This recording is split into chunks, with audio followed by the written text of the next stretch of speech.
Hey, Coach Nick here today. Are you looking to get more consistency and control on your backhand volley? Today's lesson is going to be talking about the fundamental checkpoints that make up the backhand volley. So let's go ahead and get started.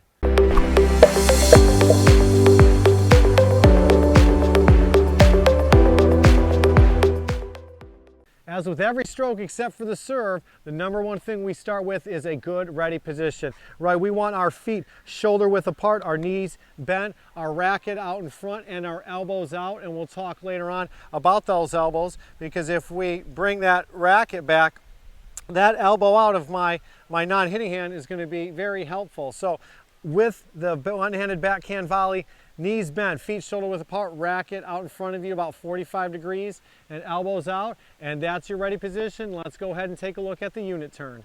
From that solid ready position, we have our unit turn, and we're usually going to turn about 45 degrees on that. Remember, good ready position. So now we make the turn, and I want you to notice my back elbow's up, and there's two reasons why we keep that elbow up. If that elbow's down, it changes the way the racket head lays. It changes the angle of the racket face. We don't want that. We want to keep that elbow up so it keeps the racket head up. My hitting hand is just below the head of the racket, and I'm able to hit and get behind the path of the ball much better when that elbow is up. Also, if the elbow's down, sometimes we get this tendency to lay our racket back.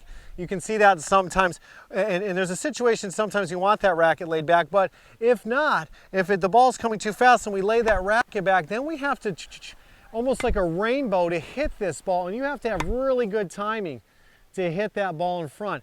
So when we talk about the unit turn on the one-handed backhand volley, it's about a 45-degree turn.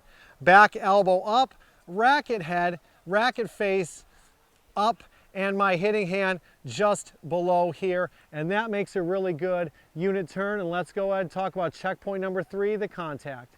Checkpoint number 3. Now, depending on where you're going to hit the ball, whether it's down the line or cross court, this may vary, and it also will vary slightly depending on the grip you have. But in general, we're looking to contact the ball somewhere at or a little in front of our hitting shoulder. So from that nice unit turn, okay, my racket's about midline with my body. I'm not too far back here.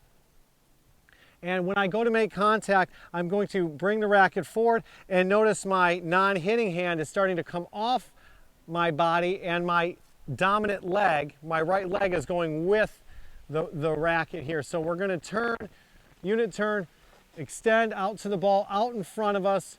Racket should be vertical, and you can see my non-hitting hand starting to come off the racket, and that's going to act as a counterweight. So you don't want to keep it together or drop it. That non-hitting hand is going to come off just like a one-handed backhand.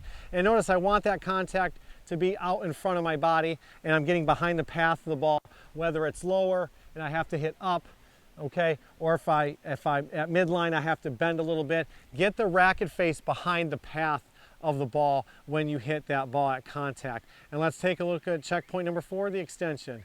Checkpoint 4 is the extension. Now, this also is going to vary depending on the type of shot you get. If you have 4 people at the net, there's not going to be much follow through on that because there's not the time. Just like we mentioned in our previous video on the forehand volley. Yes, we want to go 45 degrees, get our weight transferring forward after the extension, but if there's no time or someone rips a return at you at the net and you have to sidestep or backstep, there's going to be an issue with the speed. So depending on the speed of the shot, when you extend through, ideally, if someone's at the baseline hitting you this ball, you're going to extend through out in front of your body. Just a nice extension out in front of your body. If the ball's coming at you 100 miles an hour and you're at the net and you block it, then you're going to stop that. You might have to turn out of the way.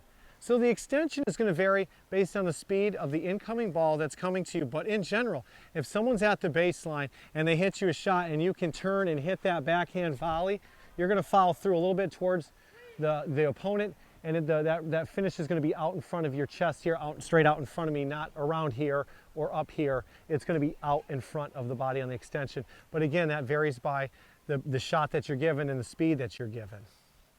So there you have it, the 4 checkpoints on the backhand volley. Solid ready position with your elbows out, racket in front, and enough to have a basketball go through here if you're an adult, right? Then you have that nice unit turn, keeping that back elbow up, stopping you from opening the face of the racket or even bringing that racket too far back. Number 3 checkpoint, contact out in front of your body. Non-dominant hand starts to separate for balance. And checkpoint number 4, the extension, which varies on the type of shot that you get. So if you like this video, please share it with your friends. Don't forget to hit subscribe below and hit the bell notifications to get updates. We update our site every Tuesday and Friday during the summer of 2021. This is Coach Nick from Match Point Tennis. We'll see you next time.